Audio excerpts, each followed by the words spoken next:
Ladies and gentlemen, welcome back to another video. Today, seeing as though my last video on this topic was 11 months ago, I want to break down how I write, record, mix, and master my tracks, my songs, my masterpieces. Okay. So, a lot has changed.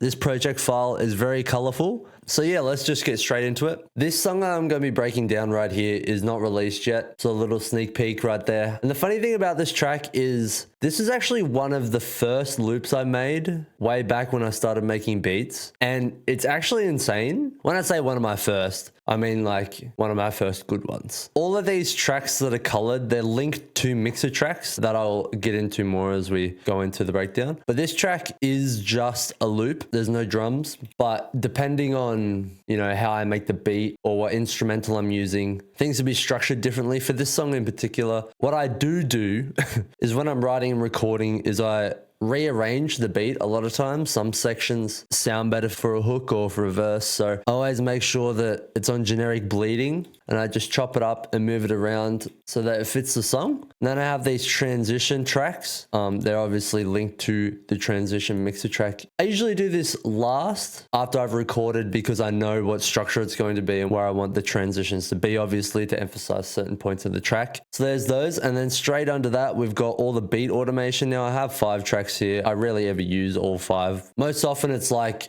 the volume or master automation like I've got here. I mentioned this in the last video and it's still a really good tip. Automate your master volume and stereo separation to give your songs more impact and width in the important parts. What I like to do is just have a 1 dB increase leading into the last hook, only by a tiny perceivable amount. It's not enough to go, wow, this is really quiet in the beginning, now it's really loud. It just feels like it has more impact and it works really well. Next, we have my recording track. This is literally just where my mic comes in. You can see the volume coming up and down as I'm talking. I used to not have anything on this recording channel, but now I do record with auto-tune on there. And the reason for that is, we'll get into it now, all of these other tracks like the doubles and the leads, they all have effects and I wanted all of them to have auto-tune on them. But duplicating the same auto-tune across a bunch of different tracks just ate up CPU for no reason. So now I just burn the auto-tune into the recording file and then I drag them into each track for whatever layer it is, whether it's the lead or doubles or backing vocals. And this approach for recording is really, really good, really efficient, really fast. I have the lead vocal right next to the recording one, so I can just drag it down immediately as I do a take and listen to it back. And I have this new lead. Now, when I first made this clone of the lead track, you can see right here, I was going to use it as like a spare track in case I wanted a different sound for my lead vocal, but I really love this vocal chain that I've got here. It's called the I'm Okay lead because I first used this variation of my lead in a track called I'm Okay that I'm not sure if ever will be released, but that's besides the point. This is currently my vocal chain. If you want an in-depth breakdown of how I mix my vocals, I'm not sure if I've done a video on that. I definitely haven't in a long time, so it would have changed a lot. It sounds clean and professional, but it also sounds raw and authentic. If you ever decide to leave me high and dry. And really good considering the microphone that I'm recording on. This is a AT2035. Slightly better than the AT2020 I was using in the last video and used for a long time. This chain with this mic and my voice sounds really good in my opinion. So, but as I was saying, this lead just feeds directly into the I'm Okay lead. Basically, if I want to double the lead vocal for any reason, I do this a lot in the hooks to emphasize lines or just to make it sound full and stacked. So those are my lead vocals. I have 5 tracks for my lead automation. When I use that, I don't always use it. Depends on the track. This track and specifically I didn't. And then we move on to the doubles. Now these are literally just pan left and right, center the reverb and delay like the lead. I should have mentioned that before, but they're just basic reverb and delay sends. Each is pan left and right for double left and right. Makes it sound really wide, really nice. If you ever decide to leave me high and dry. I'm pretty sure I just copied the vocal chain for my lead over onto my doubles bus. But the reason I did that is because I want to level my doubles obviously different to my lead, most of the time quieter. But I like the sound of the lead. I just didn't want it to be as loud. And now I have a low left and right double. So I have 4 double tracks. They're essentially the exact same thing as these two. They just are called low double left and low double right. They are routed to the same bus. And this double bus is routed to the backing vocal bus, which is essentially all of the backing vocals on one bus in case I want to level them and automate the level individually, which is really good. Moving on to the other backing tracks. Now these are more layers and I like to get more creative with the effects that I use. These are panned left and right about halfway, not fully, because if they're fully panned, they're going to clash with my doubles. And this way you're filling out the stereo field in a more full way and it just sounds really good. So my backing one is pretty much copied again from the lead. Really the only difference is this distortion that I have has got punish on and it's turned up to 10. So it's really crunchy, it's really distorted. If you ever decide.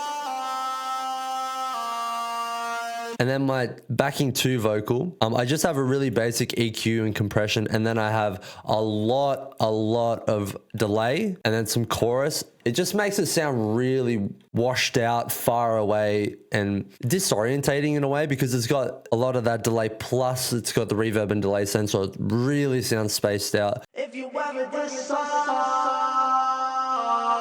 I only use that in some tracks. And keep in mind, all of these adjust very slightly from track to track because they all call for different things. But these 3 backing tracks, the third one is basically a spare for any other creative layers I want to do. They're all routed to the backing bus, and then the backing bus and the doubles bus, as I mentioned before, are routed to the backing vocal bus.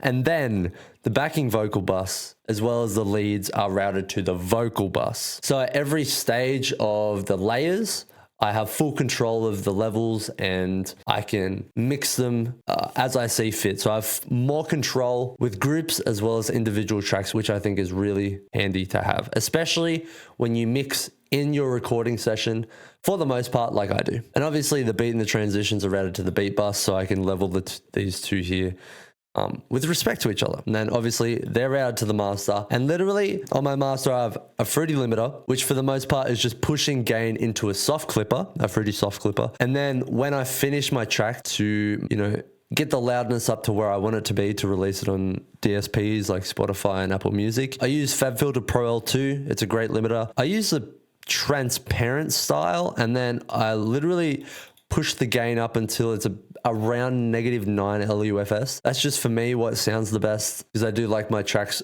pretty loud and I don't mind clipping them a bit, especially with tracks with kicks and 808s. A little bit of clipping sounds good. For this track in particular, I haven't mastered it yet, so the exact levels won't be here. But for reference, I never usually go more than 2 dB of gain reduction on the limiter because the distortion is quite noticeable and the ducking of this limiter is quite significant, especially when you've got a fat 808, which, like I said, I usually have. So I kind of make it loud, soft clip it, and then push it a little bit further with the limiter to get the extra juice, the extra loudness out of the track. So that's the whole mixer covered. My freaking throat is dry. And now we can kind of observe the way I've used this in this track in particular. So this one is called Don't Wait. It's probably one of my favorite songs I've recorded up to date. Very personal track.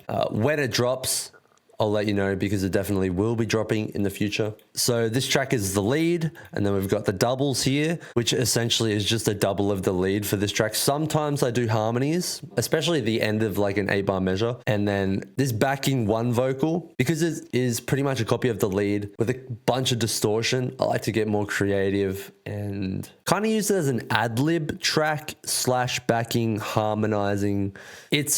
Its use can vary from track to track and even within the track in different sections. So all together, it sounds like this. If you ever decide to leave me high and dry, just know I'll be alright. So don't waste your time. Don't wait for me. So yeah, I hope this video was useful, insightful. And I'll see you in the next video. Take it easy and peace.